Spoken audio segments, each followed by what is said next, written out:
Salve Maria a todos. Farei hoje uma refutação ao vídeo do André tentando me refutar. Quero adiantar uma coisa que ele falou que o cânon específico, que foi condenado no Concílio de Roma pelos... Era o cânon que falava dos privilégios de Constantinopla pós-Roma, né? Ele falou que o Papa ratificou aqui neste vídeo. E o Papa não ratificou, só adiantando isso. Porque eu esqueci de falar no comentário que eu fiz lá. Eu esqueci muita coisa, na verdade. Que será tratado aqui no vídeo, que são bem importantes. O vídeo vai ficar longo pra caramba. Eu espero que vocês assistam, principalmente o André. E acho que é isso. Vai ter muita coisa pra gente ler aqui. Bora lá. Aqui eu pulei porque ele não dá nenhum argumento. Ele fala que eu não era batizado na igreja e que eu tô mentindo, que falei que os padres lá, ao menos na minha época, quando eu era catecúmeno, queriam rebatizar. Eu não usei isso daí em nenhum momento como argumento. Enfim. E aí ele fala de infalibilidade papal no primeiro milênio, que eu já demonstrei no meu vídeo anterior, um após esse aí. Que eu não vou tratar agora, São Bonifácio falando que nunca é lícito deliberar contra o que foi decidido uma vez pela Sé Apostólica. Enfim, não é esse o tema do vídeo hoje. Do quarto concílio ecumênico, o concílio de Calcedônia, de meados do século V, é um cânone usado pelos ortodoxos em suas discussões com os católicos romanos acerca da questão da primazia papal, e ele vai tentar, vamos dizer assim, problematizar esse cânone. O problema é que nesse discurso do Tales, ele não está fazendo uma distinção que é importante a gente ter em mente quando a gente estuda essas questões. Os debates entre ortodoxos e católicos romanos sobre esse cânone, eles giram, mais das vezes, na questão da origem da primazia de Roma, e não da natureza da primazia de Roma. O que é a natureza da primazia de Roma? É dizer o seguinte: o que significa a primazia de Roma no primeiro milênio? É uma primazia apenas de honra ou envolve também alguma autoridade? Que autoridade seria essa? Seria uma corte de apelo, um tribunal supremo, ou seria apenas uma corte de revisão? Seria uma jurisdição universal? Seria uma infalibilidade doutrinária? Então essa é a questão da natureza da primazia. E existe uma outra questão que é a origem da primazia. De onde vem a primazia da Igreja de Roma? Em Roma, no século V, como eu disse no vídeo em que eu tratei sobre as divergências entre a Igreja Ortodoxa e a Igreja Católica Romana, na Igreja de Roma, a partir do século V, virou discurso oficial de que a primazia de Roma vinha do próprio Jesus Cristo, vinha de Deus. Jesus Cristo teria dado uma primazia a São Pedro entre os apóstolos, e essa primazia de São Pedro teria passado para os bispos de Roma. Então, Roma era primaz, porque ela tinha, vamos dizer assim, um mandato divino, uma outorga divina, vinda através de São Pedro. Esse é um discurso que se torna oficial na Igreja de Roma, pelo menos desde o século V. A gente consegue flagar isso nas palavras de São Leão Magno, por exemplo. Vamos chamar isso de princípio da apostolicidade. A primazia de Roma viria de uma outorga divina dada por Cristo a São Pedro e passada por São Pedro aos bispos da cidade de Roma. Mas essa não era a visão do Oriente. A visão do Oriente era de que a primazia de Roma, a apostolicidade era importante, claro, mas a primazia de Roma não vinha apenas disso. A primazia de Roma vinha do fato da Igreja de Roma ser a igreja da capital do Império, da cidade mais importante. Será que isso daqui realmente procede? Depois eu vou tratar dos cânones que mais pra frente. Só que vejamos no primeiro milênio aqui o que os padres orientais falavam. Primeiro, Santo Inácio de Antioquia. Carta aos Romanos. Vocês, a Igreja de Roma, não invejaram ninguém, mas outros vocês ensinaram. Lembrando que Santo Inácio de Antioquia foi discípulo de São João Apóstolo. E ele também era sucessor de Pedro no sentido episcopal. Vocês, a Igreja de Roma, não invejaram ninguém, mas outros vocês ensinaram. Desejo apenas que o que vocês ordenarem em instruções permaneça em vigor. Eu não sou como Pedro e Paulo, dou mandamentos a vocês. Eles eram apóstolos, eu sou apenas homem condenado. Eles eram livres, enquanto sou eu, até agora, um servo. Então, você vê aqui claramente que Santo Inácio de Antioquia, um dos primeiros padres da Igreja do Oriente, ele reconhece a autoridade de Roma e não cita nada a ver com o Império. Essa é uma teoria completamente estatal e não teológica. Não tem base nenhuma aqui. Vamos continuar. Só uma coisa. Eu botei Santo Ireneu de Lyon, mesmo ele sendo ocidental, ele foi discípulo de Policarpo, que foi aluno de São João também. Porque a ideia de Roma, de você sair de Roma, consequentemente você está fora do corpo da igreja, vem desde isso aqui. Então vamos ver. Uma vez que, no entanto, seria muito tedioso em muito volume como este, calcular as sucessões de todas as igrejas, nós colocamos em confusão todos aqueles de que, de qualquer maneira, seja por egoísmo maligno, por vanglória ou por cegueira e opinião perversa, se reúnem, não autorizadas. Fazemos isso, eu digo, indicando aquela tradição derivada dos apóstolos, da muito grande, da muito antiga e universalmente conhecida igreja fundada e organizada em Roma pelos mais gloriosos apóstolos Pedro e Paulo, como também apontando a fé pregada aos homens, que chega ao nosso tempo por meio da sucessão dos bispos, pois é uma questão de necessidade, perceba aqui, é uma questão de necessidade que toda a igreja concorde com esta igreja, por conta da sua autoridade preeminente. Então aqui não tem nada a ver com uma honra de... uma honra de...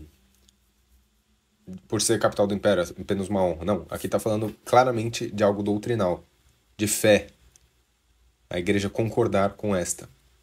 Isto é, os fiéis de todos, em todos os lugares, na medida em que a tradição apostólica foi preservada e continuamente por aqueles homens. Aqui eu vou continuar, eu vou mostrar mais, mas agora do Concílio de Sérdica. Também isto um bispo não passe sua província para outra província, na qual há bispos, a não ser que tenha sido convidado pelos seus irmãos, para não parecer que fechamos a porta da caridade. Igualmente devem se tomar providências para isto. Se uma província algum bispo tiver litígio com um bispo seu, irmão, nenhum deles convoque bispos de outra província. Se um bispo tiver julgado em determinada causa e achar que tem boas razões para pedir revisão do julgamento, se vos parecer bem, honremos a memória do Santíssimo Apóstolo Pedro. Só lembrando, tá? Esse concílio aqui, eu esqueci de falar, tá escrito aqui. O concílio de Sérdica, ele foi dirigido por Santo Atanásio de Alexandria, ou seja, Oriente. Escreva-se ou por parte daqueles que examinaram a causa, ou os bispos que residem na província vizinha, ao bispo de Roma. E se ele julgar necessário a revisão do julgamento, faça-se a revisão e que ele designe os juízes. Se, porém, provar que a causa é tal que não se deve retomar o que foi tratado, será confirmado que tem sido o que tiver sido estabelecido. Isso parece bem a todos? O Sínodo responde, parece bem. Aí o cânon 4. Bispo Gaudêncio, se parecer bem, deve-se acrescentar a esta sentença que tendes proferido cheia de santidade, se um bispo deposto pelo julgamento desses bispos que moram nas localidades vizinhas declarar querer que se lhe faça recurso da cidade de Roma, em caso algum, depois do apelo considerado deposto, seja ordenado no seu lugar outro bispo na mesma sé, antes que sua casa seja determinada pelo julgamento do bispo de Roma. Então, eu queria entender, se é por uma questão de honra, por que diabos precisa ser determinado pelo julgamento do bispo de Roma, que especifica aqui: honremos a memória do Santíssimo Apóstolo Pedro. Não sei, Antioquia e Alexandria também não são? Petrinas? São, de fato. Então há algo a mais aqui. E que tem esse poder de julgar. Não é só uma honra, claramente.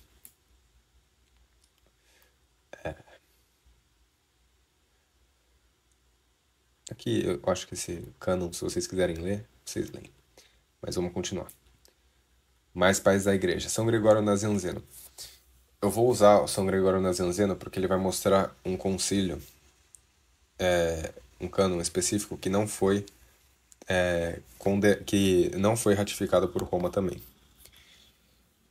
Só que São Gregório Nazianzeno,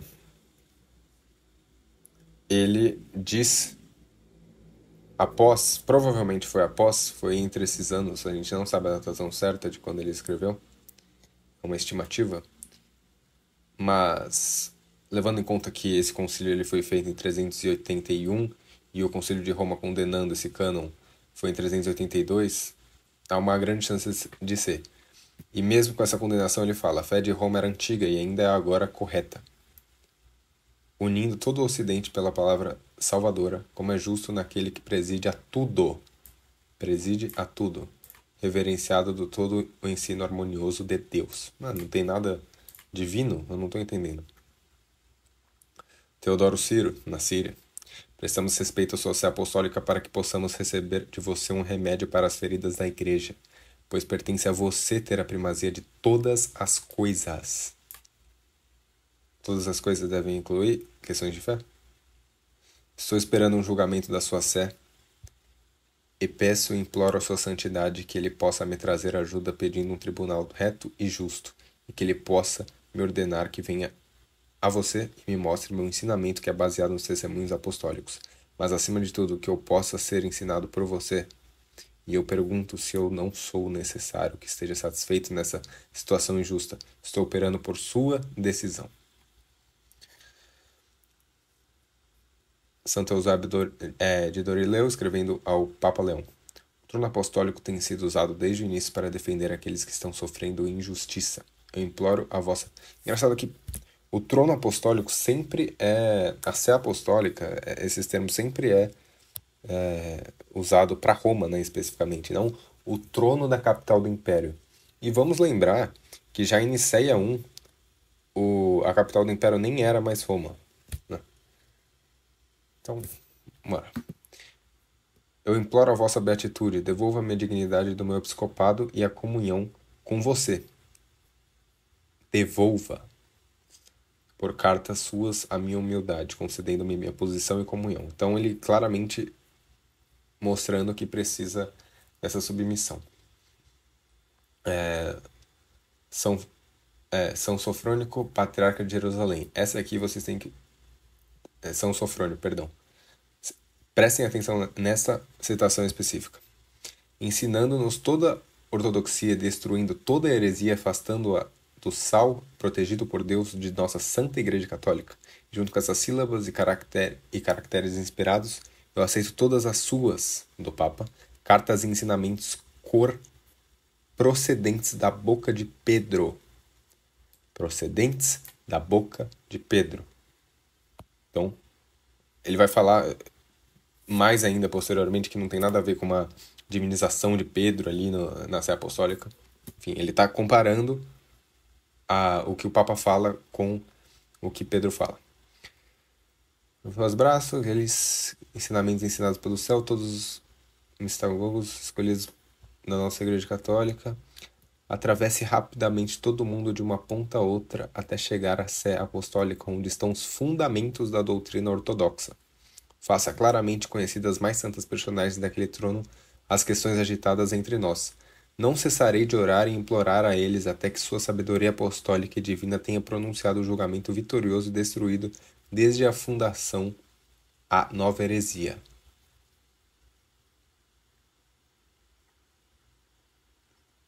Estevão, bispo Dora da Palestina.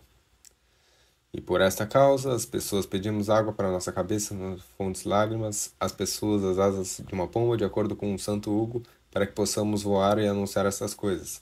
A cátedra de Pedro em Roma, que governa e preside sobre tudo, quer dizer, a cabeça e a mais alta, para a cura de toda ferida, pois isso tem sido acostumado a fazer desde o início,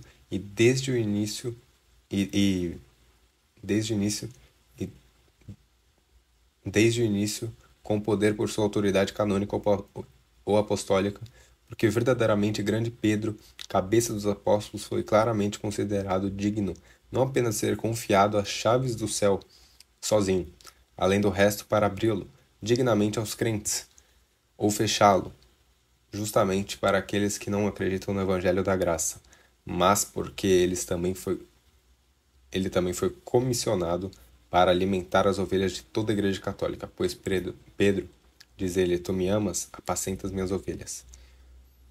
Cristo, patriarca da cidade santa, Cristo nosso Deus, e sob qual o bispo era conferido com carne e sangue, mas cuidando apenas das coisas de Cristo a respeito à vossa santidade, apressou-se em enviar meu nada, sem demora, sobre este assunto somente a esta sé apostólica, onde estão os fundamentos da santa doutrina. Agora, para finalizar, eu mostrarei um santo ortodoxo, pós-cisma, bem pós-cisma. Ele foi Simeão de Tessalônica. Então, pós-cisma, ele reconhecendo a primazia de Roma por ser o pontificado de São Pedro, e não por ter sido capital do império. Pelo amor de Deus. Vamos ver. Aos latinos que sustentam o primado de Roma não é necessário contradizer. Isso não prejudica a Igreja. Que mostre apenas que ele, o Papa, persiste na fé de Pedro e de seus sucessores, e que tenha todas as coisas de Pedro, e seja o primeiro vértice e a cabeça de todos, e o sumo sacerdote, pois isso foi escrito sobre os patriarcas de Roma. Oh, meu Deus.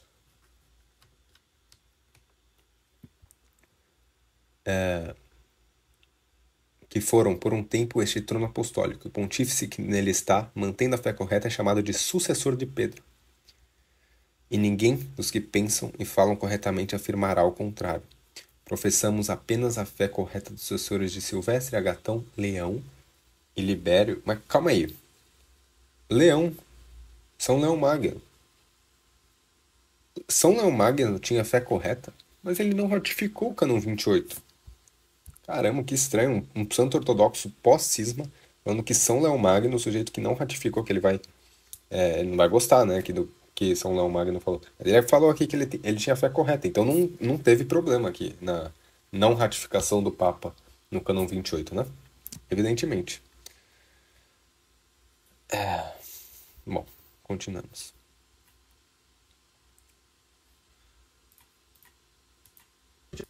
Do Império. Então a gente chama isso de princípio da acomodação. Roma é primaz, porque a cidade de Roma é a cidade imperial por excelência, é a maior cidade do mundo romano, é a cidade que originou o Império.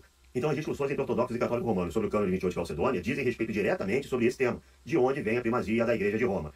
Isso não está muito claro no discurso do Tales, eu nem sei se ele tem isso claro na cabeça dele, tá? Mas uma coisa é discutir a origem da primazia, outra coisa é discutir a natureza da primazia. Isso posto, vamos ao cânon de 28 e vamos aos argumentos do Tales. Sabia que já é possível usar inteligência artificial treinada para atender? Seguimos em tudo os decretos dos Santos Padres, e reconhecendo o cânon recentemente lido dos 150 bispos amados por Deus, que se reuniram na cidade imperial de Constantinopla, a Nova Roma, também decretamos e estabelecemos as mesmas coisas a respeito dos privilégios da Santíssima Igreja de Constantinopla, a Nova Roma, pois os padres concederam com razão privilégios ao trono da antiga Roma, porque, julgando corretamente a cidade, como está no assunto, bem como visto aqui claramente, é um cânon que tenta igualar a Constantinopla a Roma, inegavelmente. Só que, meus caros, vamos ver o contexto. O que foi esse cânon e por que o Papa São Leonário, que é Santo Padre Ortodoxo, né, não ratificou esse cânon. Então o argumento do Tales é que o Papa de Roma, São Leão Magno, não ratificou esse cânone. Mas antes de tratar desse argumento do Tales, vou voltar ao que o cânone está dizendo. Quarto Concílio Ecumênico, cânone 28, de 451, meados do século V. Seguido em tudo as decisões dos Santos Padres e reconhecendo o cânone que acaba de ser lido dos 150 bispos amados de Deus, também promulgamos e decretamos as mesmas coisas a respeito das prerrogativas da Santíssima Igreja de Constantinopla, que é a Nova Roma.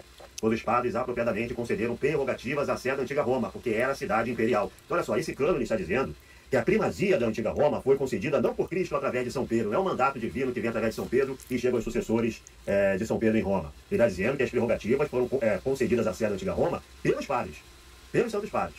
E essas prerrogativas foram concedidas à antiga Roma porque era a cidade imperial. Só para deixar claro,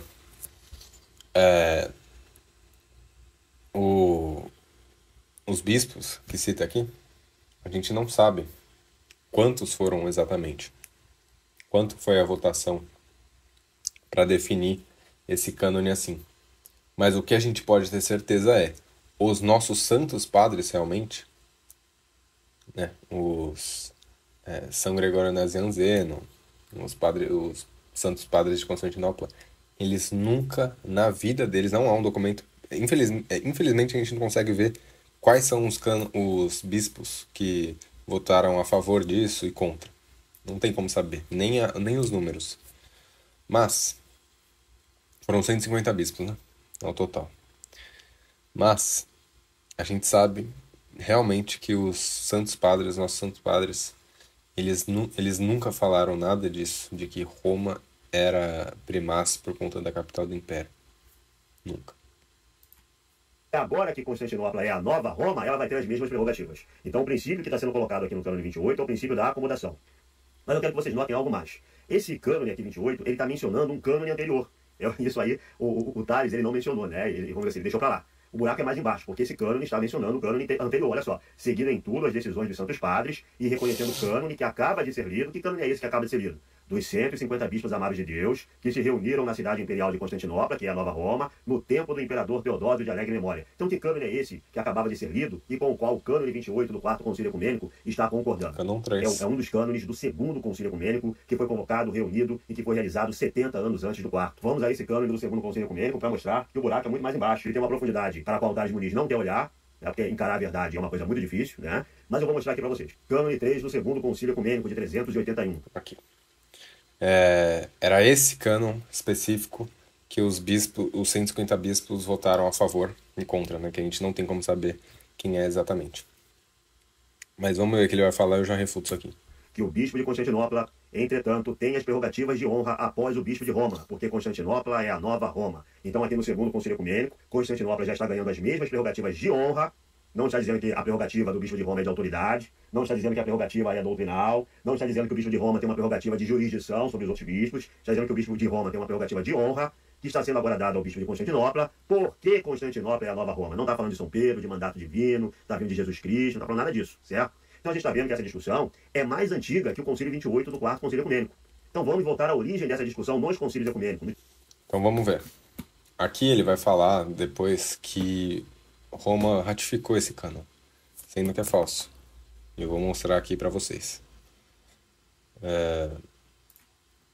Bora lá.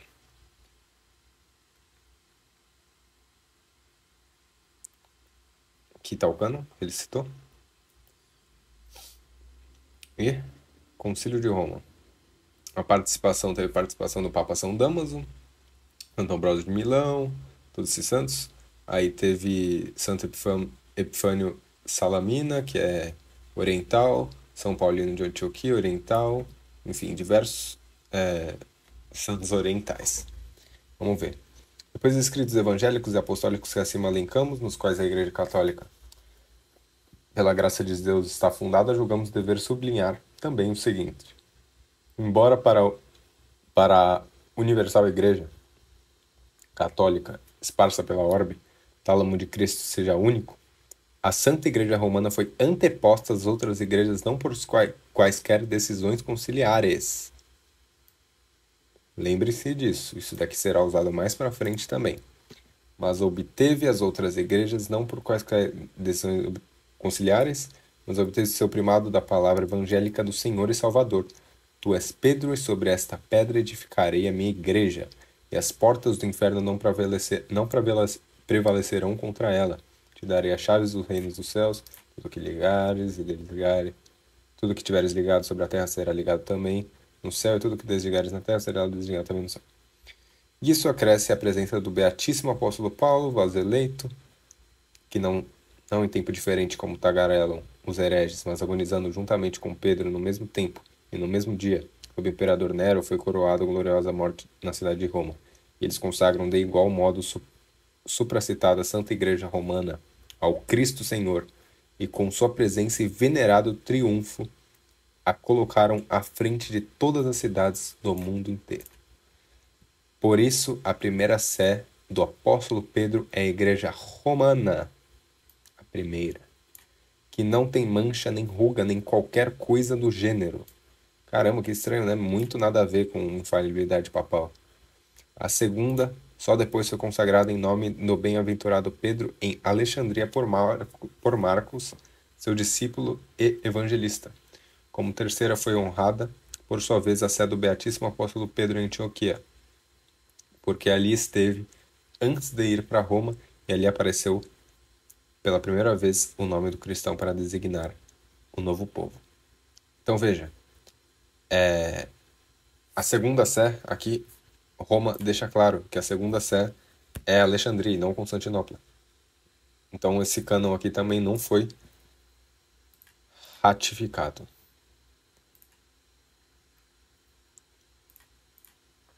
Nos documentos dos concílios ecumênicos, que é o critério que foi adotado pelo Tales Muniz. Vamos voltar ao primeiro concílio ecumênico e vamos ver como essa questão foi...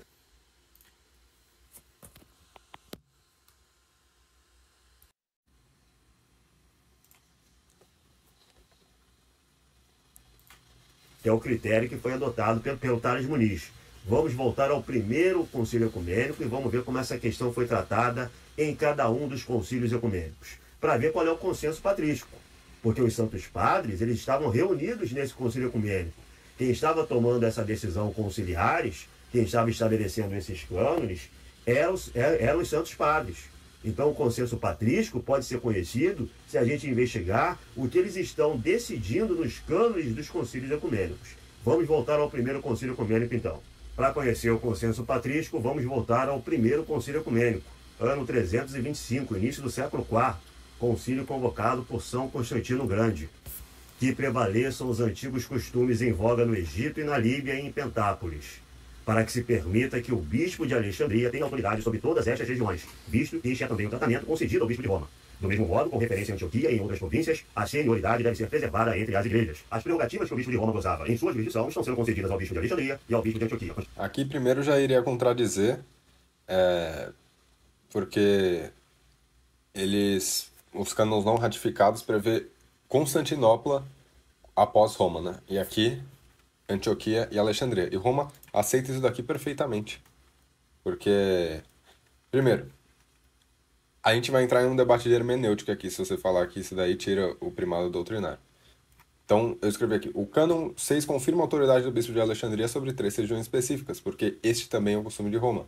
Ou seja, o fazer prevalecer pelo bispo de Roma dos antigos costumes de que o bispo de Alexandria tenha jurisdição sobre essas regiões. É invocado para determinar ecumenicamente a jurisdição de Alexandria.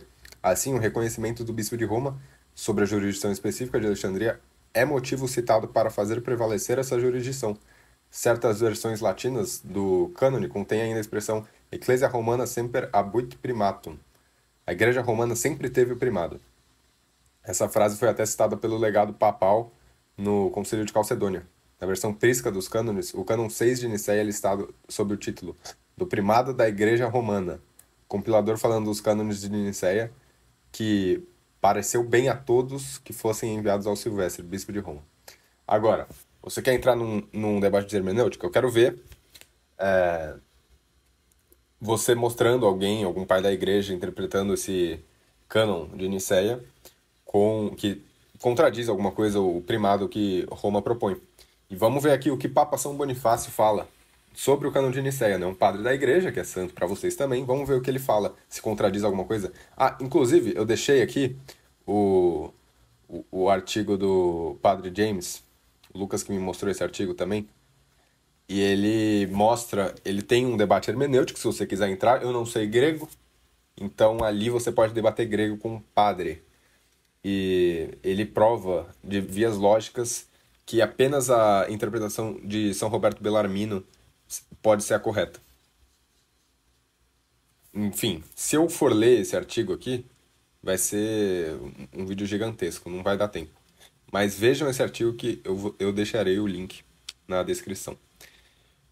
Mas vamos aqui. Aqui é consenso patrístico. Não vou debater grego, não vou debater nada disso, até porque eu não sei grego. Papa São Bonifácio, abre aspas, a instituição da nascente Igreja Universal tomou início munus honorófico do bem-aventurado Pedro, no qual está seu governo e ápice. Da sua fonte fluiu, à medida que crescia a veneração da religião, a disciplina eclesiástica em todas as igrejas. As disposições do Concílio de Nicéia não testemunham outra coisa, a tal ponto que não ousou definir nada sobre ele, vendo que era impossível propor algo acima do seu mérito, pois sabia afinal que lhe era concedido pela palavra do Senhor. É certo que esta igreja romana é, para as igrejas espalhadas pelo orbe inteiro, como a cabeça de seus membros. Quem dela desliga, seja banido da religião cristã, já que deixou de ser inserido dela. Então você vê realmente que o consenso patrístico aqui que eu mostro dos papas, que a partir do século V, é completamente coerente com os santos padres que eram discípulos dos apóstolos, discípulos dos discípulos do apóstolo, como Santo Ireneu de Lyon, Santo Inácio de Antioquia. Todos eles aqui falam a mesma coisa. Se você se desligar de Roma, você está fora da religião cristã. Bora continuar. Constantinopla ainda não era patriarcado. Então, essas duas igrejas estão ganhando as mesmas prerrogativas que os costumes antigos davam ao bispo de Roma. Na verdade, está confirmando os antigos costumes que já estavam em voga no Egito, na Líbia e em Pentápolis. Então, está confirmando determinadas tradições, segundo as quais o metropolita da região tinha determinadas prerrogativas nessa mesma região. Não está falando nada sobre qualquer caráter especial do bispo de Roma, jurisdição universal. Não está falando nada sobre qualquer mandato divino vindo sobre São Pedro. É um cânone que está confirmando tradições antigas, que está colocando, em determinado sentido, em pé de igualdade as prerrogativas de Alexandria, Roma e Antioquia. Segundo o Concílio Ecumênico 381, cânone 2, os santos padres reunidos nesse Concílio Ecumênico vão dizer o seguinte no cânone 2. Os bispos não devem deixar sua própria diocese e ir além das igrejas em seus limites. Pelo contrário, de acordo com os cânones, o bispo de Alexandria administra os assuntos apenas do Egito, que os bispos do Oriente governem apenas a Igreja Oriental, que as prioridades garantidas a Antioquia nos cânones nicenos continuem invioláveis, que os bispos da Diocese da Ásia administrem somente os assuntos da Igreja da Ásia, que os da Diocese do Ponto cuidem apenas do Ponto, que os da Trácia cuidem apenas da Trácia. Os bispos não devem ir além da sua própria província para realizar ordenações ou qualquer outro serviço eclesiástico, a não ser que tenham sido convocados oficialmente para lá. Quando as prescrições dos cânones em relação às dioceses são devidamente mantidas, ficaria evidente que o sínodo de cada província vai se restringir aos assuntos daquela província, de acordo com as regulamentações decretadas em Niceia. Mas as igrejas de Deus, localizadas em territórios que pertencem às nações bárbaras, devem ser administradas de acordo com as práticas costumeiras dos padres. Então, nesse cânone, está dizendo o seguinte: cada bispo na sua própria diocese, cada bispo na sua própria jurisdição. Os bispos metropolitanos não devem invadir a esfera da província alheia, não devem invadir a diocese alheia. Não tem nada sobre jurisdição universal, não está dando nenhuma prerrogativa especial a Roma nesse quesito. Todos os bispos devem permanecer em suas próprias jurisdições, para qualquer serviço eclesiástico, inclusive para realizar ordenações. Então, Primeiro, o dioceses, jurisdições eclesiásticas governada por um bispo monárquico versus jurisdição civil. Não ousa legislar absolutamente nada contra Roma, esse cânon. Absolutamente nada. Porque, a gente já viu que Roma exercia isso. Por que esse cânon, enfim, não legisla? Olha, Roma, não faça isso, não faça aquilo. Não há. Porque, evidentemente, é um cânon completamente disciplinar, visto que nem a Igreja Ortodoxa segue. Então, a Rússia, Moscou, Patriarcado de Moscou, a maioria dos ortodoxos que eu conheço falam: Moscou tem jurisdição sobre o Patriarcado de ucraniano. Então tá todo mundo do lado da Rússia. Ninguém tá do lado da Ucrânia. A Ucrânia tá certa, né? Mas ela infringe esse cânon aqui, e outras diversas vezes na história. O cânon do Estado não está lidando com a autoridade jurisdicional ordinária e de direito divino dos bispos em suas dioceses estritas, mas com uma autoridade jurisdicional extraordinária e de direito eclesiástico dos bispos em suas regiões. Então vamos ver. Caso do Papa São Júlio I. Santo Atanásio, História dos Arianos, capítulo 11. Assim que Atanásio soube, ele, conhecendo a fúria dos hereges, navegou para Roma, para que o sínodo pudesse ser realizado conforme combinado. E Júlio escreveu e enviou presbíteros Elpídio e Filoxeno, e fixou um prazo para que eles comparecessem, ou então se considerassem totalmente sob suspeita. Mas assim que os eusebianos perceberam que o julgamento seria eclesiástico, no qual nenhum oficial estaria presente, nenhum soldado postado diante das portas, e que os procedimentos não seriam regulados por ordem real, pois sempre dependeram dessas coisas para se opor aos bispos, e sem elas nem ousam falar, ficaram tão alarmados que detiveram os presbíteros até depois do prazo estabelecido. Inventaram essa desculpa absurda, que agora não podiam comparecer causa da guerra iniciada pelos persas. O Sócrates escolástico, ele conta: o bispo de Roma escreveu ao bispo do Oriente repreendendo-os por seu julgamento errado sobre esses homens, e não perturbaram a paz da igreja ao abandonarem as doutrinas de Niceia. Ele ordenou que alguns deles viessem até ele em determinado dia para mostrar que agora havia chegado a uma decisão justa sobre eles, e ameaçou não mais suportá-los caso introduzissem mais inovações. Os partidários de Atanásio e Paulo foram reintegrados em suas sedes e se encaminharam carta de Júlio ao bispo do Oriente. Esses bispos ficaram extremamente indignados com essas cartas e se reuniram em Antioquia redigindo uma resposta a Júlio, repleta de elegância, graça retórica, mas em um tom de ironia e desafio. Eles confessaram que a igreja de Roma tinha direito à honra de todos, porque era a escola dos apóstolos, e desde o início metrópole da religião. Embora aqueles que... Não tem nada de capital do império, novamente, né? Embora aqueles que trouxeram a doutrina tivessem vindo do Oriente. No entanto, não deveriam tomar um segundo lugar por sua igreja ser pequena em tamanho e número, pois eles se destacavam em virtude de sabedoria. Eles chamaram Júlio a prestar contas por comungar com os partidários de Atanásio, ficaram indignados com ele por insultar o seu sínodo e abrogar sua sentença. Rejeitaram sua ação como injusta contra a lei eclesiástica. Após essas queixas, os protestos ofereceram paz e comunhão a Júlio. Ele sancionasse a deposição que havia expulsado e ordenação àqueles que haviam escolhidos em seu lugar, e ameaçaram o contrário caso ele se opusesse a seus decretos. Acrescentaram que os sacerdotes do Oriente, antes deles, não levantaram objeção quando o Novaciano foi expulso pela igreja de Roma. Santo Atanásio, apologia contra os arianos. Os egípcios escreveram para todos e para Júlio, bispo de Roma. Os eusebianos também escreveram a Júlio, e pensando que em me amedrontar, solicitaram-lhe que convocasse um concílio, que ele mesmo fosse o juiz, se assim desejassem. Então, quando fui a Roma, Júlio respondeu adequadamente aos eusebianos e enviou 2 de seus próprios presbíteros, Eupídio e Filoxeno. Mas eles, ao saberem de mim, ficaram confusos, não esperando que eu fosse, e pediram para ser dispensados. Ofereceram razões insatisfatórias, mas na verdade usavam com medo de serem condenados por aquelas coisas que Valente Ursácio confessaram mais tarde. Contudo, mais de 50 bispos se reuniram no local onde Vito mantinha sua congregação e aceitaram minha defesa, admitindo-me a sua comunhão e o seu afeto. Ficaram indignados com os eusebianos e pediram Júlio que escrevesse nesse sentido aqueles que lhe haviam escrito, e o fez e enviou sua carta por Gabiano, o conde. Júlio aos amados irmãos. Papa Júlio aos eusebianos em Atanásio. Júlio aos amados irmãos Dânios, bispo de Cesareia, Facilo, bispo de Antioquia, Narciso, Eusébio, Maris, Macedônio, amigos que nos escreveram Antioquia, saudações do Senhor. E a carta foi trazida por meus presbíteros, Eupídio e Filoxeno. Estou surpreso que, enquanto escrevemos com caridade e sincera consciência, vós tenhas respondido com contenda e impropriedade, pois o orgulho e a arrogância dos escritos são evidentes na carta. Essas coisas são alheias à fé em Cristo, pois o que foi escrito com caridade deveria também ter uma resposta em caridade, mas somos obrigados a inferir as palavras pelas quais vós pareceis nos honrar são transformadas por ironia. Devo informá-los que, embora tenha sido eu sozinho quem escreveu, a visão que expressei não é apenas minha, mas de todos os bispos da Itália e dessas partes. De fato, eu estava relutante em fazer com que todos escrevessem para que não houvesse pressão pelo número. Claro, os bispos se reuniram no dia marcado e concordaram com essas opiniões. Mais uma vez escrevo-lhe informar. Então, amados, embora eu escreva sozinho, tenham certeza que esta é a opinião de todos. Portanto, muito do que foi feito de maneira irracional e injusta e suspeita por alguns de vós foi concebido assim. Agora, quando essas coisas foram ditas e haviam testemunhas a favor dele, e tantas justificativas foram apresentadas por ele, o que nos cabia fazer? O cânone eclesiástico exigia, senão que não condenássemos o homem, mas sim recebêssemos o tratamento como bispo, como fizemos.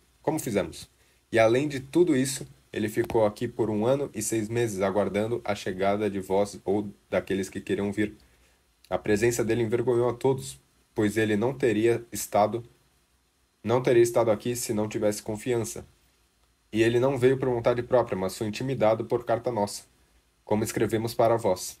Mas depois de tudo isso, vós reclamais que agimos contra os cânones. Agora, pensai, quem são os que assim procederam? Nós que recebemos o homem após tantas provas?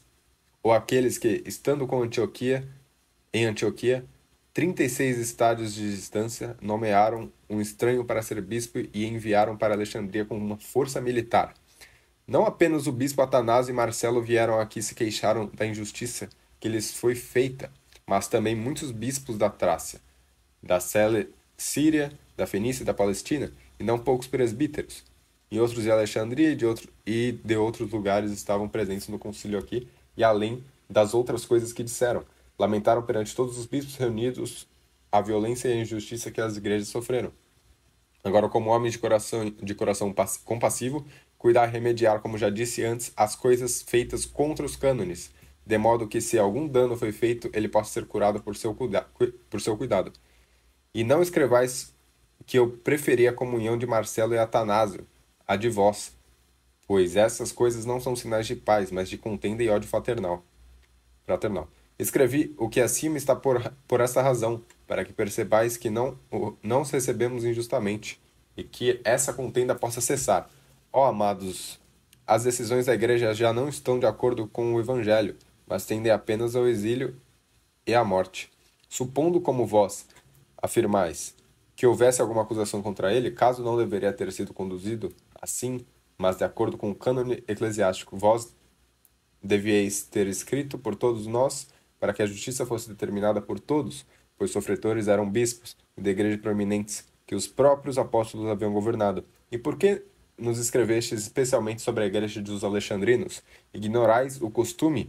Era primeiro escrever para nós, e então a justiça ser determinada a partir daqui. Ou seja, ele está falando aqui que o costume era sempre escrever primeiro para Roma e a justiça ser determinada por ele, a partir de Roma. Se então o bispo de Se então o bispo de lá era de algum modo suspeito, isso deveria ter sido relatado por escrito para a igreja daqui. Como está, falhaste em nos informar, mas agiste como bem entendeste. E agora quereis obter nossa concordância. Embora não tenhamos condenado, assim não são os estatutos de Paulo. Assim não nos foi transmitido pelos padres. Este é outro modelo, um novo procedimento. Suplico a vós, ouve-me prontamente, o que escreva para o bem comum. Pois o que recebemos do bem-aventurado apóstolo Pedro, isso lhes é posto. Ou seja, ele recebeu algo que Alexandria e Antioquia não recebeu, correto? E como acredito que essas coisas sejam óbvias para todos, eu não terei escrito os acontecimentos que não nos tivessem perturbado. Ou seja, peraí. Continuando, vamos ler aqui a carta, os Eusebianos, carta de Filipópolis e Hilário. O Gregório, bispo de Alexandria, Anfion, bispo de Nicomédia, Donato, bispo de Cartago, portanto, todo o concílio, seguindo a antiga lei, condenou Júlio, da cidade de Roma, Ósio, Protógenes, Gaudêncio e Massimino de Tréveris, como iniciadores da comunhão com Marcelo, Atanásio e outros malfeitores, pois foi Júlio, da cidade de Roma, como chefe líder dos ímpios, quem primeiro abriu a porta da comunhão para homens infames e condenados. Enfim, vocês viram aqui que os hereges condenaram ele e ele infringiu aquele cânon disciplinar, entre aspas, né? E demonstrou que esse era o costume sempre da igreja. Então esse cânone aqui está negando qualquer jurisdição universal na igreja. Vamos ao cânone seguinte. Que o bispo de Constantinopla, entretanto, então aqui está estabelecendo uma exceção, que o bispo de Constantinopla, entretanto, tem as prerrogativas de honra após o bispo de Roma, porque Constantinopla é a nova... Esse cânon aqui é o que eu já refutei, que o Papa ele não ratificou, ele vai falar que ratificou. Mais uma vez, o cânone está levando Constantinopla a um patamar similar ao Papa de Roma, porque Constantinopla é a nova Roma, princípio da acomodação. Nada de mandato divino, nada de outorga divina através de São Pedro, nada de jurisdição universal, nada de supremacia papal, nada de infalibilidade. Apenas os santos padres e um sínodo ecumênico seguindo o princípio da acomodação. Detalhe, não existe reclamação conhecida do Papa de Roma contra esses cânones. Em nenhum momento nós conhecemos. Existe, meu cara. Acabei de mostrar e irei mostrar de novo para não haver erro. Concílio de Roma. Aqui. Tá aqui, não foi ratificado. Uma reclamação específica do Papa de Roma contra esses cânones que eu estou mostrando aqui, tanto do primeiro concílio ecumênico quanto do segundo concílio ecumênico. Se o argumento do Tales é que o Papa tem que ratificar, ele ratificou esses cânones aqui. Não. Vamos agora para o quarto concílio ecumênico. Primeiro cânone do quarto concílio ecumênico. Pronunciamos que é justo e correto que os cânones promulgados pelos santos padres em cada um dos concílios até hoje continuam com plena força e efeito. Bom, aqui, evidentemente,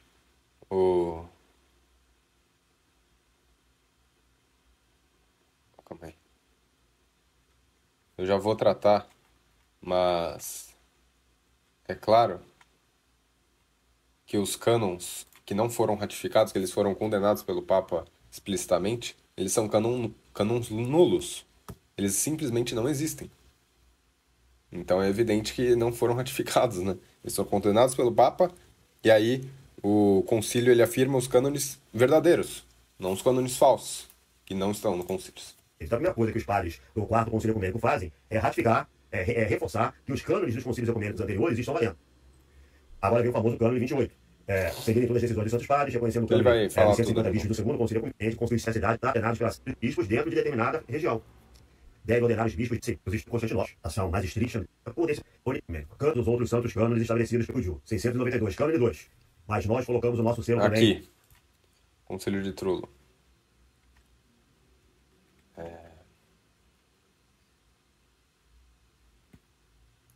O Concílio de Trullo aqui que ele vai... Vamos deixar ele terminar de falar. Sobre todos os outros santos cânones estabelecidos pelos nossos santos e bem-aventurados padres, isto é, pelos 318 santos padres portadores de Deus, reunidos em Niceia, e os de Antira, mais os de Neo-Cesareia, e também os de Gangra, e além disso, os de Antioquia na Síria, os de Laodiceia na Frígia, e também os 150 que se reuniram nesta cidade real protegida pelo céu, Constantinopla, e os 200 que se reuniram pela primeira vez na metrópole de Éfeso, e os 630 padres santos e bem-aventurados de Calcedônia. Ou seja, ele está citando os 4 concílios ecumênicos. Ele está colocando, está referendando os cânones dos 4 primeiros concílios ecumênicos. O quinto concílio ecumênico não tem cânones, tá? Por isso ele não cita o quinto concílio ecumênico. Mas os cânones dos sínodos universais anteriores são citados e referendados. Inclusive, é claro, os cânones que adotam o princípio de acomodação para elevar o status de Constantinopla. Sexto concílio ecumênico, cânone 36. Renovando as determinações dos 150 padres reunidos na cidade protegida por Deus imperial, ou seja, Constantinopla, o segundo concílio ecumênico, e dos 630 que se reuniram em Calcedônia, quarto concílio ecumênico, decretamos que a sede de Constantinopla desfrutará das mesmas prerrogativas que a sede da antiga Roma, e terá nos assuntos eclesiásticos a mesma grandeza desta, sendo segunda depois dela. Depois de Constantinopla, deve ser considerada a sede de Alexandria, depois a de Antioquia e depois a sede de Jerusalém. Você Aqui, estabelece a hierarquia de honra na pentarquia original, os 5 patriarcados que governavam. ó, o Concílio de Trullo, ele pegou os ortodoxos, 10 anos depois eles pegaram um cânon do Concílio de Trullo e colocaram em Constantinopla III. O Concílio de Trullo não teve permissão do Papa São Sérgio I, que era santo também, né? De novo ele desobedecendo um santo padre. E esse cânon é de Trullo, como você bem disse, não do Concílio Ecumênico de Constantinopla III. Ele foi adicionado ali no Concílio de Trullo só 10 anos depois. Foi posto uma década depois pelos ortodoxos. O imperador não despachou o protespatário Zacarias para prender Sérgio, conduzi-lo. O imperador então despachou o protespatário Zacarias para prender Sérgio e conduzi-lo a Constantinopla. Mas os italianos se levantaram em defesa do pontífice. E quando eles invadiram os portões do palácio de Latrão, Zacarias se escondeu sob uma cama de Sérgio e foi finalmente expulso da cidade. O Papa João VIII foi mais hesitante sobre essas atribuições e deu sanção apenas aos cânones que não estavam em conflito com os decretos papais ou a moral romana. No entanto, com o passar do tempo, os latinos, incluindo o canonista Graciano em seu decreto, seguiram o exemplo bizantino de associar a legislação do Quine VI ao Sexto Concílio Ecumênico. Ou seja, esse concílio aqui, ele não teve permissão do Papa, ele não foi ecumênico, e você adicionou o cânon de um concílio ecumênico no Concílio de Trullo, como os ortodoxos fizeram. Então, inválido. A igreja ali na segunda metade do primeiro milênio. Então, mais uma vez, os santos padres, agora no sexto concílio ecumênico, no final do século VII, estão aplicando o princípio da acomodação e estão dizendo que Constantinopla, não será a nova Roma, vai ter as mesmas prerrogativas nos assuntos eclesiásticos, a mesma grandeza da nova Roma, exceto a grandeza de honra, exceto a primazia de honra, que continua com o bispo de Roma, o Papa de Roma. Todos esses santos padres estão no mesmo espírito. Primeiro concílio ecumênico, segundo concílio ecumênico, quarto concílio ecumênico, sexto concílio ecumênico. Ao longo de 4 séculos de concílios universais da igreja, esses santos padres estão adotando o princípio da acomodação. Eu desafio Altares a achar, em qualquer um dos 7 primeiros concílios ecumênicos, os santos padres aderindo à ideia da igreja de Roma, que eles têm um mandato divino, a primazia deles é um mandato divino, vindo de Cristo através de São Pedro. Não, eu desafio você a mostrar um santo padre, porque aqui os 150 padres, de novo, são... A gente não sabe quanto que foi a votação, eu creio piamente pelas frases que iria contradizer completamente isso, que os santos padres são Basílio Cesareias, São Gregório Nazianzeno, eles não estariam de acordo com esse cânon. Você tem que demonstrar que os santos padres, realmente, os santos, eles aceitaram isso daqui e que falavam que Constantinopla havia os mesmos privilégios de Roma e que Constantinopla tinha os privilégios de honra por ser capital do império e que Roma tinha os privilégios de Roma por ser capital do império. Você não acha nenhuma dessas frases nos santos padres, apenas nos padres do concílio, que ganharam na votação. Mas os santos padres, nas suas referências pessoais, você não acha isso. Como eu mostrei aqui, é sempre uma primazia por ter sido o pontificado de São Pedro. Tenta achar, Tales, em qualquer lugar dos 7 primeiros concílios ecumênicos, nos cânones desses concílios, os santos padres concordando com essa ideia da igreja de Roma. Logo, o consenso patrístico não está com os católicos romanos. Claro, como o Concílio de Roma fala, a primazia não foi dada por decisões conciliares, e sim pelo próprio Cristo. Isso daqui... Isso daqui no Concílio de Roma, incluindo santos orientais. São Paulino de Antioquia, Santo Epifânio de Salamina, diversos santos orientais falando que a primazia foi dada pelo próprio Jesus Cristo. E não por ser capital do império, essa teoria estatal maluca aí. Como sempre também, né, o Césaropapismo. Imperador se envolvendo em assuntos eclesiásticos, como foi condenado por São Celestino. O consenso patrístico no primeiro milênio era o princípio da acomodação. Vamos ver agora o contra-argumento do Tales. E por que a ratificação é importante? Porque o cânon ele foi feito para a aprovação do Papa. Se o Papa ele não ratificou esse cânon, ele não tem peso material nenhum. Ele foi enviado para o Papa ratificar. Ele não ratificou. E mais, o bispo Anatório de Constantinopla pediu desculpas pela soberba dos bispos de Constantinopla de querer igualar Constantinopla a Roma. Então vamos ver. Então o argumento do Tales é que, sem a ratificação do Papa de Roma, o cânon não é válido. Não é bem assim que funcionam os critérios de ecumenicidade de um concílio, não é assim que funcionam os critérios de validade de um cânone. Um cristão ortodoxo, comentando esse vídeo do Tales, explicou ao Tales como é que funcionam esses critérios dentro da igreja do primeiro milênio. Mas veja, o cânon específico, ele era para a retificação do Papa. Tá aqui, ó. Ok.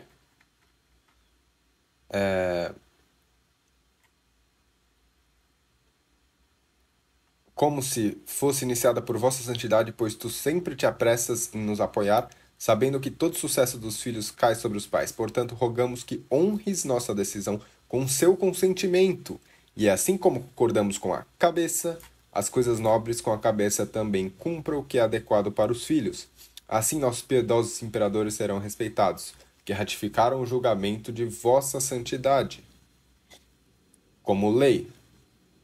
E a sé de Constantinopla receberá sua recompensa por sempre ter demonstrado tal lealdade em questões de religião para com ti, e por ter sido ligado a ti com tanto zelo em pleno acordo. Mas para que saibas que não fizemos nada por favor ou ódio, mas como sendo guiados pela vontade divina, informamos a ti todo o escopo de nossas ações para fortalecer nossa posição e ratificar, estabelecer o que fizermos. Esse cânon aqui, evidentemente, ele necessitava da ratificação papal. Ele foi feito para isso, né? Cristão ortodoxo. Ponto 5. Me perdoe, mas para sua descrição inicial da relação entre Roma e os patriarcas, me pareceu que você não entende como funciona uma eclesiologia baseada em sinodalidade, que é, academicamente, inquestionavelmente, um modelo de governança da igreja em todos os níveis da igreja no primeiro milênio. O modelo funciona com base em consenso entre o corpo, patriarcas e seus sínodos, e a cabeça, Roma e seus sínodos, conforme disposto no Cânone Apostólico 34. Então, sim... Como explica? O Concílio de Florença, então, ela é válida? Porque, aqui, ó, ratificar os cânones dos concílios ecumênicos significa ratificar todos os cânones pertencentes aos concílios aprovados. Ora, um cânon rejeitado pelo Romano Pontífice na aprovação do concílio não é pertencente ao concílio ecumênico, mas um falso cânon, como você falou antes, não, ratificou tudo. E depois você vai afirmar de novo, né? Você vai falar checkmate. Logo, a ratificação inclui todos apenas aqueles cânons que já haviam sido aprovados como pertencentes ao concílio. E Florença? Vocês aceitam os cânons não ratificados de Florença? Então vocês aceitam, né? Então tá de boa, a gente tá em comunhão de novo. De Roma era necessária para transformar uma proposta em ecumênica, mas igualmente era o consentimento dos demais patriarcas. Vamos ver no óleo de Nicéia 2. Nicéia 2 é o sétimo concílio ecumênico, tá? Que descreve o que é um concílio ecumênico, ou seja, o Michel Duarte não está tirando isso da sua própria cabeça. Quem estabelece esses critérios é o sétimo concílio ecumênico. O sétimo concílio ecumênico vai negar ao concílio de Hera o status de ecumênico, justamente baseado nesses critérios que o sétimo concílio ecumênico expôs. Ele, o concílio de Hera, não gozou da cooperação do então Papa de Roma ou de seus padres, nem com seus representantes ou de uma carta encíclica, como é a regra para os concílios, nem obteve o consentimento dos patriarcas do Oriente, de Alexandria, de Antioquia e na cidade santa de seus padres e bispos. Nem sua voz, como a dos apóstolos, saiu para toda a terra ou suas palavras para os confins do mundo, como fizeram dos 6 santos concílios ecumênicos. Tem que ter ratificação do Papa? Tem. Tem que ter aprovação dos demais patriarcas? Sim. Tem que ter recepção por todo o mundo da igreja, por todo o mundo cristão? Sim. O que acontece se o Papa não ratifica um cânone consentido pelos 4 patriarcas? 2 hipóteses. Se for essencial à fé, o concílio ecumênico pode depor ou suspender o Papa. Foi o que aconteceu contra o Papa Vigílio, na 7ª sessão de Constantinopla II. Isso é o 5º concílio ecumênico. É direito do sínodo depor seu presidente ou membros, no caso dos patriarcas, devendo haver consenso entre o sínodo patriarcal e o local do patriarca. Pouca gente sabe disso. O Papa Vigílio ele não queria participar do 5º concílio ecumênico, que começou sem ele, mesmo ele não querendo participar, o concílio começou a ser realizado sem ele, e na 7ª sessão do concílio, o Papa Vigílio começou a ser deposto. Quando ele viu que ia ser deposto, ele voltou atrás e decidiu referendar o 5º concílio ecumênico. E aí, ao referendar o 5º concílio ecumênico, ele foi anatematizado por bispos da Itália. Houve um cisma na Itália, bispos de Milão e outras regiões, que vão excomungar o Papa. Ou seja, os bispos da Itália não sabiam. Vamos ver o que aconteceu realmente com o Papa Vigílio. Vou ler aqui, vou deixar o link sobre o Vigílio na descrição. Para Vigílio, com que frequência você lê antipapistas passarem por toda a história de Vigílio? É raro que eu escute se mencionar que a controvérsia inteira de 3 capítulos foi tentativa da parte do imperador para resolver disputas teológicas da igreja. Isso logo de cara deveria sinalizar a normalidade que os próprios papas haviam advertido. São Celestino não, errei, né? É São Gelasio que condena. São Gelasio é o imperador. Essa tendência começou com o imperador Constantino e poderia obviamente servir à igreja muito bem. Mas obviamente não serve muito à igreja quando os governantes seculares contornam o governo da igreja e impõem à igreja as suas próprias regras e mandatos. Então eu vou dar o contexto aqui do que aconteceu com o Papa Vigílio e vocês verão, sempre os ortodoxos eles nunca conseguem ter uma igreja fora do Estado, diferente da católica apostólica romana, que diversas vezes, né, entrou em divergência com o poder secular. É César o papismo puro, a igreja ortodoxa. Vamos lá. Sob o poder de Justiniano, vemos isso imediatamente com seu plano de 3 capítulos. Ele envia um edito aos patriarcas orientais exigindo que assinem. Os patriarcas orientais, sabendo que esses assuntos devem ser tratados apenas pela colaboração do prelado da série Roma, assinam condicionalmente. Essa condição era de que o Papa Virgílio, o chefe da Igreja Universal, assinasse. Justiniano sabia que eu estava fazendo e sabia que ele tomaria todas as medidas necessárias para obter consentimento de Roma. Nós sabemos disso porque quando os delegados de Justiniano chegaram a Roma e se encontraram com Virgílio, que não queria, eles já sabiam qual era o plano B, tomar Virgílio sob custódia. Aqui mesmo, César Bizantino estava se impondo a liberdade da igreja para envolver seus próprios assuntos. Ele já havia feito isso com os patriarcas orientais. Daqui para frente todas as ações são suspeitas, já que o Papa está sob coerção. Eu só esperaria que o André oferecesse o mesmo entendimento que ele espera que nós tenhamos quando ele explica o porquê os gregos abraçaram Florença. Mas eu apenas espero. Quando Constantinopla, Virgílio cede o Justiniano e concorda. Mas então quando ele percebe que suas ações lhe proporcionaram uma grande controvérsia para a igreja no Oriente, ele se retrai. Mas Justiniano mantém isso. Então o segundo édito dos 3 capítulos é feito pelo imperador e os patriarcas orientais são feitos assinar. Virgílio excomunga todos os patriarcas do Oriente, a mesma coisa que André diria que estava no poder do concílio contra ele mesmo, Virgílio. E no entanto ninguém se queixa. Em vez disso, eles visitam o Papa e deixam claro que eles se submetem à Calcedônia, porque foi ratificado pela Sé Apostólica. Engraçado que a Antioquia e Alexandria, mesmo sendo Sés Petrinas, elas nunca são chamadas de Sé Apostólica, Cátedra de Pedro, né? Engraçado, né? É a mesma coisa. Insinuando o papel essencial do Papa, a determinação da doutrina para a Igreja Universal. O impulso impele o imperador a uma pequena reconciliação é feita, e os planos para um concílio são acordados. No entanto, Justiniano não cumpriu o acordo com Virgílio, o chefe da Igreja, de permitir que o Ocidente desempenhasse papel importante na disputa. É óbvio, Justiniano sabia que era uma perda de tempo, já que o Ocidente não se moveria de Calcedônia. Mesmo que estupidamente não percebesse o nestorianismo em Teodoreto. Aqui mesmo novamente o imperador assumindo a posição de motorista de ônibus da igreja. Um grande não. Mas Virgílio tem pouco para escolher, certo? Quero dizer que ele está sendo mantido prisioneiro, não vamos esquecer. O concílio se reúne e Virgílio não é muito cooperativo, mas depois diz que dará uma declaração sobre sua opinião dentro de um certo tempo. O concílio não gosta do resultado e eles tiram seu nome dos dipíticos e continuam com a condenação dos 3 capítulos. O concílio está errado. Virgílio é deixado de fora agora. Agora, a partir daqui, André acredita que sua posição ortodoxa oriental ganhou para ele outra etapa no debate com o catolicismo.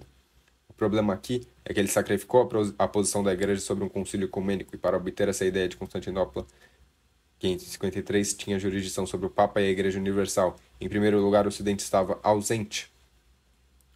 Então, no momento em que o concílio se encerrou, não estamos falando de um concílio universal, embora André atribua como tal. Agora, isso é ainda mais curioso, dado que o André, a menos que esteja enganado, mantém uma visão semelhante de Kamiokov sobre a aceitação gradual de um concílio como ecumênico, onde a plena conquista da autoridade ecumênica suprema infalível depende da igreja inteira aceitando. Se for esse o caso, não consigo imaginar como André diria que Justiniano e os bispos orientais constituem uma ação ecumênica contra Virgílio, que tinha autoridade para fazê-lo. Poucos anos depois desse evento, o Papa São Gregório diria: sem autoridade e consentimento da Sé Apostólica, nenhum dos assuntos tem força vinculativa. Agora, infelizmente, a remoção do nome do Papa díptico das liturgias orientais já tinha se tornado uma coisa comum no Oriente até então. Então, eu tenho certeza que não foi uma ideia muito estranha, mas o que tenho dificuldade de entender é sua validade. Quando Acácio removeu o Papa Félix dos dipíticos, não é como se os católicos cometidos tivessem que deixar sua crença na supremacia do Papa. Então, esta é a minha resposta, que é a resposta do que eu deixarei aí o link na descrição. Aqui, não sei se ele ratificou o concílio, então, ou não. Seus sucessores estava errado. O seu sucessor, Pelágio, tomaria a tarefa com certeza, e ele estava numa batalha boa em mãos, uma vez que as igrejas ocidentais não foram convidadas pela convocação. E mais, Eles a viram como uma ameaça para a consciência, ou seja, sua revogação de Calcedônia. Uma bagunça criou uma bagunça maior. Mas o que eu espero comunicar aqui, ao concluir, é que é extremamente revelador que os ortodoxos, como André, dependeriam tão fortemente das ações de Justiniano e os bípedos orientais contra Virgílio, tendo em conta as circunstâncias raras e anormais. As seguintes citações são de uma obra da historiadora francesa Claire Sotinel. Nela, o autor discute os perímetros da autoridade da Igreja durante o tempo de Justiniano e busca definir a relação entre a Igreja e a autoridade imperial no período que antecede o Quinto Concílio Ecumênico. Ao discutir a relevância da excomunhão, Virgílio, em seu tópico, ele cita a carta de Justiniano, em que Virgílio é claramente identificado. Lembre-se que nessa frase, Virgílio havia retraído sua condenação nos 3 capítulos. O Papa mais religioso de Roma se fez um estranho para a Igreja Católica ao defender a impiedade dos capítulos e, além disso, se separar da comunhão com sua própria iniciativa. Assim, uma vez que ele se tornou um estranho, aos cristãos julgamos que seu nome não será recitado nos diptíquos sagrados. Por isso nos encontramos em comunhão com suas impiedades de Nestório e Teodório. Uma coisa é certa, servimos a unidade da Sé Apostólica e vocês a mantêm. Transformação de Virgílio ou qualquer outra pessoa não pode de fato prejudicar a paz das igrejas. O concílio responde: os planos do imperador mais piedosos estão em conformidade com as ações empreendidas para a unidade das igrejas sagradas. Deixe-nos, portanto, servir unidade com a Sé Apostólica da Igreja Sagrada, Velha Roma, cumprindo tudo de acordo com termos do decreto imperial que acaba de ser lido. Você viu que não há nenhuma perda na argumentação aqui. Virgílio continua sendo o sumo pontífice infalível. O que a supremacia papal estava vigente já. Né? E o link sobre esse texto estará na descrição aqui do vídeo. Não vamos adentrar muito nessas questões, tá? Para a gente não complicar. Não sendo essencial a fé, o cânone deixa de ser ecumênico, mas é válido para as jurisdições que o aceitaram. Esse foi o destino do cânone 28, que foi reforçado em Trúdio por todos os patriarcas orientais, até que Trúdio foi recebido por Nicéia II, tornando o cânone efetivamente ecumênico. Aqui o Michel Duarte ele já adianta o meu próximo argumento e que desmonta a argumentação. Então, o Concílio de Florença é ecumênico, então, para vocês também. Não, do Tales. O Tales ele vai começar a ler cartas trocadas entre o patriarca de Constantinopla e o bispo de Roma, o patriarca de Constantinopla muito educado, todos os patriarcas com muito amor. Você não vai mostrar a carta porque ali claramente há uma necessidade daquela ratificação, né? Não é uma simples, não, ratifica aí. É uma necessidade para que ele seja aprovado. Para muito amor ao seu primaz. Mas o fato é, o Papa de Roma, ele sim ratifica esses cânones que nós vimos aqui. O cânone do primeiro concílio ecumênico, do segundo, do quarto, do sexto. Ele vai ratificar tudo. Se o argumento do Tales de Muniz faltou ratificação do Papa para ser ecumênico, está refutado. Você sabe onde o Papa ele admite esses cânones, ele ratifica esses cânones, Tales? No sétimo concílio ecumênico. Sétimo concílio ecumênico de 787, final do século VIII. Cânone 1. Acolhemos e abraçamos os cânones divinos e corroboramos todos os rígidos decretos estabelecidos pelos renomados apóstolos, que foram e são trombetas do Espírito Santo, e aqueles tanto dos 6 santos concílios ecumênicos, quanto dos reunidos regionalmente com o propósito de implementar os decretos daqueles santos padres. Então, o sétimo concílio ecumênico, que foi abraçado de maneira efusiva pelo Papa Adriano, inclusive quem conhece a história da igreja sabe disso, o Tales Muniz ele pode estudar a história da igreja e vai ver o quanto o Papa Adriano ele vai abraçar efusivamente o sétimo concílio ecumênico. Então, o sétimo concílio ecumênico está referendando os cânones dos 6 santos concílios ecumênicos anteriores. Checkmate, Tales. Checkmate. Então, ora, ratificar os cânones dos concílios ecumênicos significa ratificar todos os cânones pertencentes aos concílios ecumênicos. Ora, um cânon rejeitado pelo Romano Pontífice na aprovação do concílio não é pertencente ao concílio ecumênico, mas um falso cânon. Logo, a ratificação inclui todos e apenas aqueles cânons que já haviam sido aprovados como pertencentes ao concílio. De novo, vocês aceitam os cânons de Florença? Os não ratificados? E aqui eu já mostrei, né, que aqui diz que o Papa tem que aprovar. Então bora lá. O patrístico ao longo de todos esses santos concílios ecumênicos é justamente o contrário da posição da Igreja de Roma.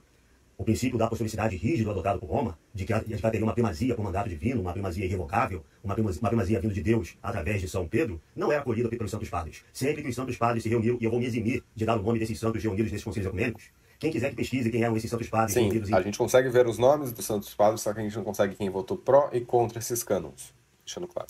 No primeiro concílio ecumênico, quem quiser que pesquise os nomes daqueles reunidos no segundo concílio ecumênico, quem quiser que pesquise o nome dos grandes santos que estabeleceram os cânones do quarto concílio ecumênico, quem quiser que pesquise o nome dos grandes santos do sexto concílio ecumênico ou do sétimo concílio ecumênico, então o consenso desses santos padres, sempre que eles se reuniram em concílio ecumênico, era o princípio da acomodação. Os cânones que elevaram Constantinopla a prerrogativas eclesiais idênticas ao do bispo de Roma, exceto a primazia de honra, foram tomados em todos esses concílios. Então, Tales, o consenso patrístico está contra você. Será que acabou com os católicos romanos? Eu vou acrescentar. O Vaticano concorda com os ortodoxos sobre a natureza da primazia de Roma no primeiro milênio. O Vaticano discorda de você, Tales. E eu vou mostrar aqui por quê. Primeiro você dá um teórico importante chamado Joseph vai começar Ratzinger. com argumentos ruins. Eu acho que a massa eu já refutei completamente aqui. Mas vamos ver. Ratzinger, Roma não deve querer mais o Oriente em relação à primazia do que foi formulado e vivido no primeiro milênio. Sim, realmente. Não vejo nenhum problema nessa frase. Eu gostaria de repetir, ele reafirmou o que ele disse. Não tem nenhum problema nessa frase, em específico. Aí aqui, cara, ele Que mostra... era vivida no primeiro milênio, não é a maneira como ela é vivida Veja pelos isso. romanos atualmente. É o que se depreende daquilo que ele está falando. Mas eu vou ainda além. Existem documentos do Vaticano assinados muito recentemente em que o Vaticano admite que a primazia de Roma no primeiro milênio é como os ortodoxos diziam que era. Eu estou no site do Vaticano. Aqui é uma comissão privada que não tem peso magisterial nenhum, não teve aprovação do Papa, não teve fala do Papa, não teve nada aqui. E é justamente essas comissões que tentam mostrar ambos os lados. Então ele fala, mesmo... Digamos aqui que deixe claro, não existiu primazia papal no primeiro milênio. É uma comissão privada, não tem peso magisterial nenhum, e tudo que eu mostrei já refutou completamente essa comissão aqui. Então, para os católicos, isso daqui para mim é igual a zero. E bota reclamações do Vaticano aqui, e vamos aqui. Coisa específica. Veja, a gente sabe que Roma recebe o pontificado de São Pedro. Houve martírio de São Pedro. Só que Antioquia e Alexandria também foram fundadas por São Pedro. Então, peraí, eu pensava, por que Roma, sendo... tem sucessão PT, assim como Antioquia, por que Roma seria maior do que Antioquia? Duas coisas. Uma coisa é uma sucessão episcopal, como tem em Antioquia e Alexandria. Outra coisa é uma sucessão de pontificado, como há em Roma. Então, Roma, houve martírio de Pedro. Ali ficou o seu pontificado. Eu sei que, em primeiro momento, é difícil entender isso. Bom, como a gente viu pelo consenso dos padres nos concílios ecumênicos, essa ideia é tirada da cabeça do próprio Tales e de católicos romanos. É tirada da cabeça do próprio Tales. Vamos ver aqui. Orientais, né? Eu separei só orientais aqui, para não ter chororô. Que os católicos romanos abraçam todos os santos orientais, mas aí quando chega pros ortodoxos, não, tem que ser oriental, porque eles eram divididos. Vamos ver. Boca de Pedro atravessa rapidamente a Sé Apostólica Roma, estão os fundamentos da doutrina ortodoxa. Não estarei de lá, julgamento. Você está vendo aqui? A Cátedra de Pedro, a Cátedra de Roma.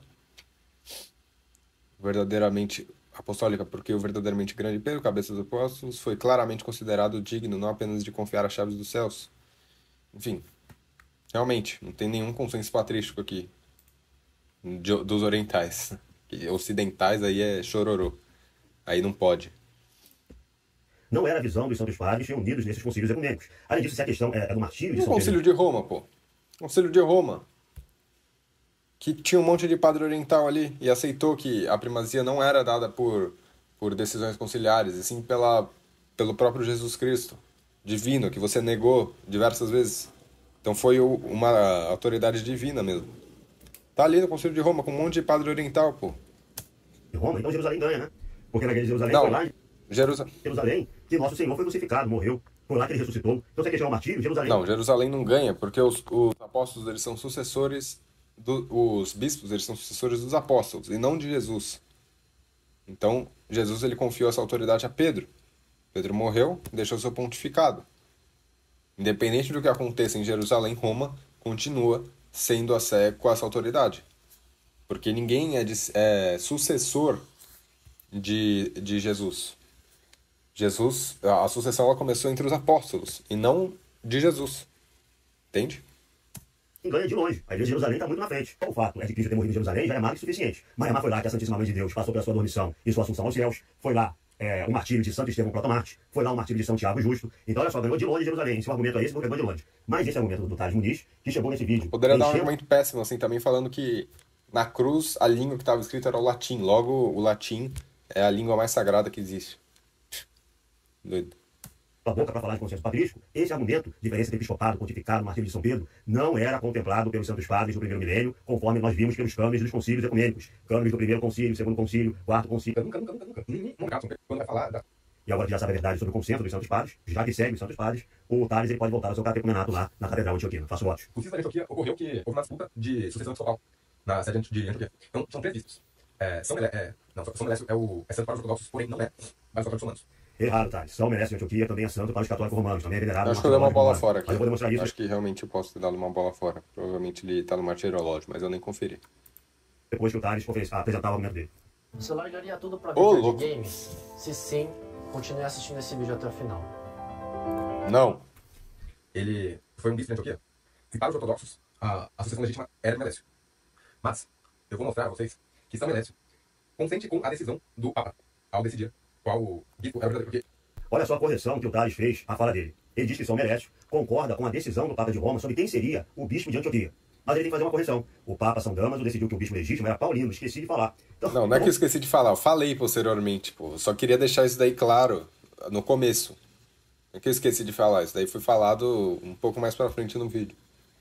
Vamos colocar as coisas em sua verdade histórica, tá? Existe assim uma disputa em Antioquia para saber quem seria o patriarca. Tem a ver com as discussões que vão levar ao segundo concílio ecumênico, o concílio de Constantinopla, em 381. É uma discussão sobre questões trinitárias. O Papa de Roma, ele dá o seu aval a Paulino.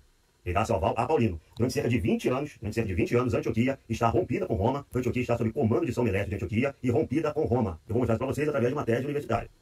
O cisma de Melécio, em Antioquia, por Célia Barker, é uma tese que se encontra na Universidade de Durham, tá? Vocês podem ler online. Popular na parte que interessa. Durante os seus 20 anos como bispo de Antioquia, Melécio esteve sem comunhão com Roma. E durante os últimos 6 anos, seu rival Paulino foi reconhecido como bispo legítimo pelo Papa. Ainda assim, seus apoiadores prestaram os tributos de honra sem comunhão com Roma. Até que anos depois, em 300... Eu tô adiantando aqui porque senão o vídeo vai ficar longuíssimo. Mas... Roma muda sua posição, deixa de lado o partido de Paulino e reconhece São Melécio e São Flaviano. Inclusive, São Melécio e São Flaviano, santos da igreja. Martirológio romano, 12 de fevereiro. Tá. São Melécio de Antioquia. Um bispo Sim, que realmente deu a bola fora. Roma. Parece que o Papa de Roma não tinha jurisdição para tirar, para depor o patriarca. Ele esqueceu só de mostrar que ele vai cortar. Olha o que São Melécio diz. Carta non nobis. Este é o fim da carta exposição da fé desse sínodo realizado em Roma, sob o Papa Damaso, enviado ao Oriente, no qual a Igreja Oriental, em um sínodo realizado em Antioquia, creu com fé semelhante. E todos concordamos e confirmaram essa fé com suas assinaturas. Eu, Melécio, bispo de Antioquia, consinto com tudo o que está escrito acima, crendo e ensinando assim, e se alguém crer de outra forma, que seja anátema. Ou seja, São Melécio, o bispo que eles consideram legítimo, aceitou a decisão do Papa, mas não só, ele anatemizou quem cresce diferente como os ortodoxos crescem. Então, creem, né? Então, os ortodoxos estão sendo anatemizados pelo bispo de Antioquia. Muito bem. Aí essa carta aqui que eu mostrei, ele não mostrou no vídeo, né? Que é São Basílio de Cesareia, junto com São Melécio e São Gregório Nazianzeno, aceitando a decisão do Papa. Então bora lá. Carta de Antioquia, parece que o Papa de Roma não tinha capacidade de ordenar os bispos de Antioquia. Por fim, é o argumento que eu considerei a maior pérola do Mateus durante esse vídeo, que é o argumento em cima do termo católica. uma frase Mateus. meu caro amigo Lucas, que me apresentou de Santo Agostinho, que aquilo também foi um clique na minha cabeça pra ver. E só a Igreja Católica Apostólica Ó, que é o argumento tem realmente as características do da igreja, nome como a católica, né? A sociedade, qualquer igreja ou casa. Procura um ensino para sua viagem Deus à do céu. Europa? Você tem que me pagar aí um Vai, YouTube Premium. descubra o Ressaltou. Urgente. Será que se nós chegarmos na Rússia, Ô, na Grécia, que são países majoritariamente ortodoxos, e ter uma igreja ortodoxa e católica, uma do lado da outra, então, se você chegar e perguntar assim, onde é a igreja católica, qual das duas? Ele não ousará responder que é ortodoxa. Ele falará que é a católica, romana. Eu preciso informar o Thales que nós, ortodoxos, chamamos a igreja ortodoxa de igreja católica. Aliás, o nome oficial dela é igreja católica. Isso que ele está falando é completo desconhecimento e ignorância sobre a ortodoxia. Nós, cristãos ortodoxos, nos referimos à igreja ortodoxa também como igreja cara, católica. pelo amor de Deus, você acha que eu não sabia disso, pô? Eu fui catecúmeno ortodoxo. É claro que eu sei que o credo é professado, una, santa, católica e apostólica. Com o Oriente vindo do Ocidente, no caso, né? Oriente indo pro Ocidente. É claro que eu sei disso, não é isso que Santo Agostinho tá falando, cara. Ou você tá sendo desonesto ou você tá sendo analfabeto funcional. Ele está falando que por mais que os hereges queiram se chamar de católicos, eles se dão esse nome. Eles nunca ousarão apontar para a própria capela, porque a Igreja Católica verdadeira irá reter este nome católica. Então veja, o fato de eu criar uma igreja protestante agora católica não significa que as pessoas vão reconhecer essa igreja como católica e não falar, não, católica é aquela igreja lá do Papa, aquela igreja lá de Roma, Vaticano. Todo mundo, sempre na história, vai remeter a igreja católica como Roma. Mesmo os coptas, os não calcedônios, né, querendo se chamar de católicos, mesmo os ortodoxos, mesmo tem até a igreja protestante aí que se chama de católica, sempre a católica será vista como a igreja de Roma, do Papa lá. E esse é o nome oficial dela. Sei lá, vamos pro Google. A igreja ortodoxa, ortodoxo, chamando de herético, chamando de cismático. Isso aí, meu amigo, está completamente dissonante em relação ao que os seus bispos fazem. Está completamente dissonante em relação ao que os seus papas fazem. Eu vou mostrar para você como é que se refere a nós, os papas de Roma. Eu vou começar com João Paulo II, que foi canonizado. Ele vai falar que chama ele de ortodoxos, fala que tem poucas divergências. Só que, cara, entenda. O objetivo do Concílio Vaticano II é promover um ecumenismo que eu, como leigo, minha opinião de leigo, eu considero uma prática inútil. Eu acho que não leva a nenhum lugar. É uma medida puramente disciplinar. Agora, você quer o quê? Que eu pegue diversos outros papas pré-Concílio Vaticano II chamando vocês de heterodoxos, de cismáticos, São Tomás de Aquino falando a mesma coisa, de herege? É claro que existe, cara. Um sujeito, ele pode... E é aquela questão de... Todo mundo considera, todo mundo quando fala ortodoxos, remete à igreja ortodoxa. Então ele não vai começar a falar heterodoxos, aí tipo, ninguém nem vai entender o que essa palavra significa. Ou cismáticos, a maioria o católico médico nem vai entender o que significa. Além disso daí gerar intriga pra caramba, né? Um papa falar isso daí não remete a o que realmente as pessoas entendem. Então o fato de eu falar assim, os evangélicos, não significa que os evangélicos têm a interpretação ortodoxa do evangelho, mas eu chamo eles de evangélicos porque eles são conhecidos assim. Entende? Só isso. Pelos católicos romanos 10 anos atrás. Então, João Paulo II eles consideram São aqui para meus irmãos diretamente e o patriarca Atenágoras I em sua declaração conjunta. Um sinal do que ele citou o Anetágoras I é curioso, né? Porque o Anetágoras I, a maioria dos ortodoxos odeiam, não sei se é o seu caso, mas ele teve um ecumenismo grotesco com Paulo VI ali, inclusive foi um dos Atenágoras I, perdão. Eu acho que ele citou Anetágoras também. Irmãos e irmãs ortodoxos. Em 91, em documento lá no site do Vaticano, João Paulo II vai dizer o seguinte, não é suficiente evitar os erros. É também necessário promover positivamente a coexistência com respeito mútuo e harmonioso. Essa atitude tem certamente sido proposta e reafirmada como regra de conduta nas relações entre católicos e ortodoxos, tal como afirmado pelo Papa Paulo VI e o patriarca Atenágoras I em sua declaração conjunta. Atenágoras I.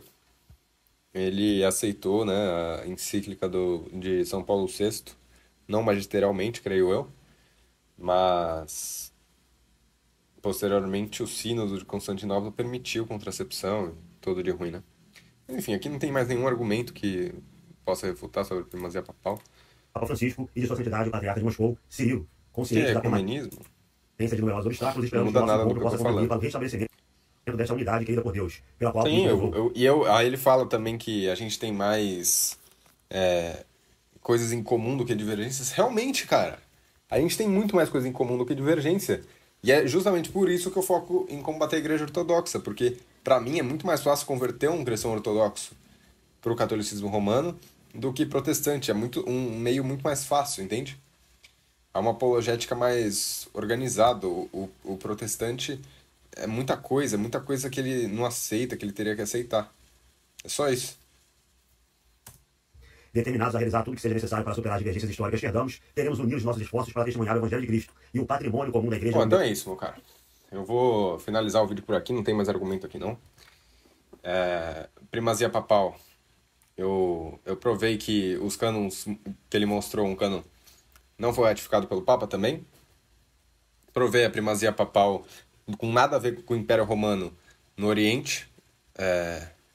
Provei a primazia papal muito antes do século V, com o Santo Irineu de Lyon, claramente falando que quem desobedece a Roma está fora da igreja, né?